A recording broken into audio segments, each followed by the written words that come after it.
ada pemikiranku, aduh dibikin kedua, ketiga maksa nggak ya? Ini kayak cuma bisnis doang nggak ya? Atau apa nggak ya?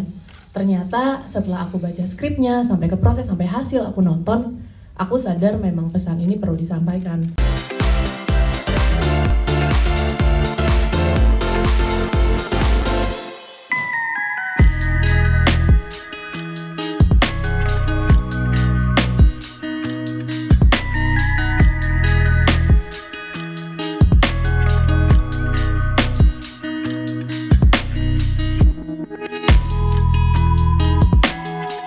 Sebenarnya kalau ngelihat dari 3-4 film terakhir ada kesinambungan gitu ya, diantaranya salah satunya setelah sejak NKCTHI yang pertama, nanti kita cerita tentang hari ini, saya coba eksplorasi dengan pendekatan non-linear storytelling, jadi timelinenya acak gitu.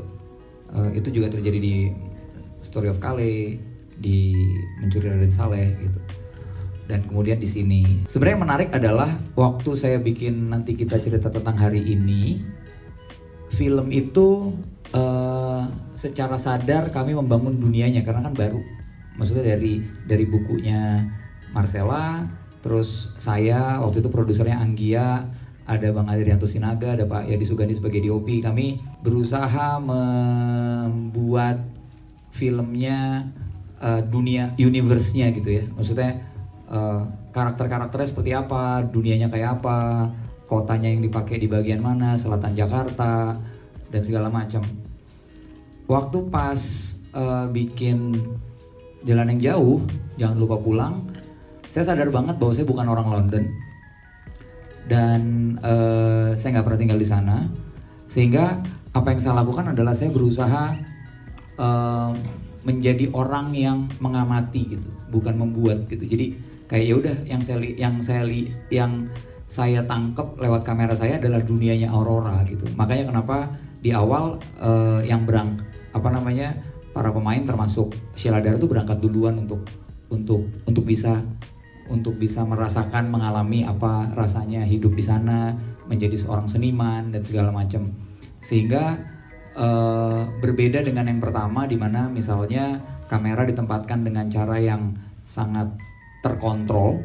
Di sini kamera dibuat se-fleksibel mungkin untuk bisa lebih menangkap intimasi dari tiap karakter dan relasi-relasi yang ada gitu. Jadi saya lebih mengikuti karakter development-nya. Jadi istilahnya saya di pertama ikut membantu membangun universe-nya bersama tim yang lain. Di sini kami lebih ngikutin atau masuk ke dalam dunianya Aurora sebentar, karena Aurora di yang pertama kan udah kita bentuk, dan kemudian dia hidup entah bagaimana, banyak sekali fans yang sangat relate terhadap Aurora dan dia hidup dengan imaji dari masing-masing penonton dan pembaca gitu, sehingga saya nggak pengen membuat ini jadi milik saya aja gitu.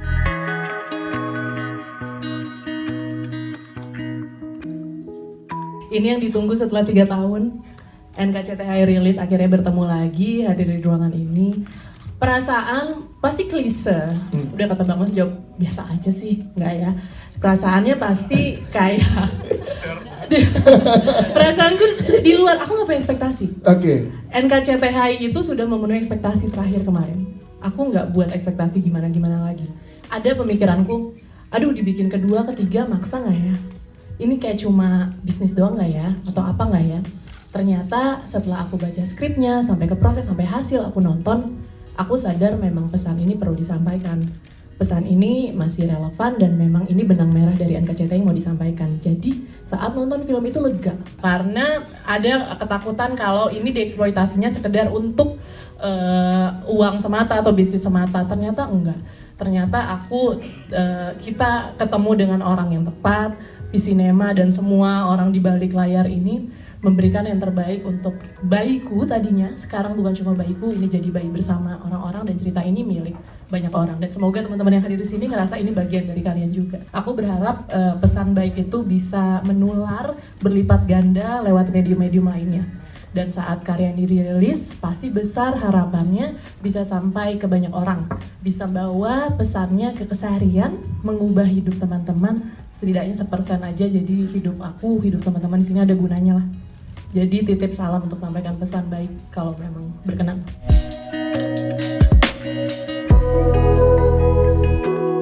Kalau menurut aku sih yang menarik, aku ngelihat Aurora di sini lebih kompleks karena kalau di film nanti kita cerita tentang hari ini, kita cuma ngelihat relasi Aurora sama keluarganya, sama orang tuanya, sama kakaknya, sama adiknya gitu. Tapi di Jalan yang Jauh Jangan Lupa Pulang, kita bisa melihat gimana dunia Aurora setelah di London, ketemu lingkungan baru, ketemu teman-teman baru, gimana ketika dia untuk pertama kalinya jatuh cinta gitu, dan apa impactnya ke hidup dia akhirnya.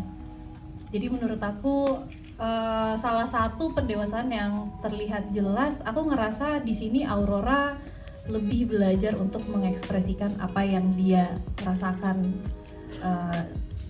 instead of dipendam aja sendirian.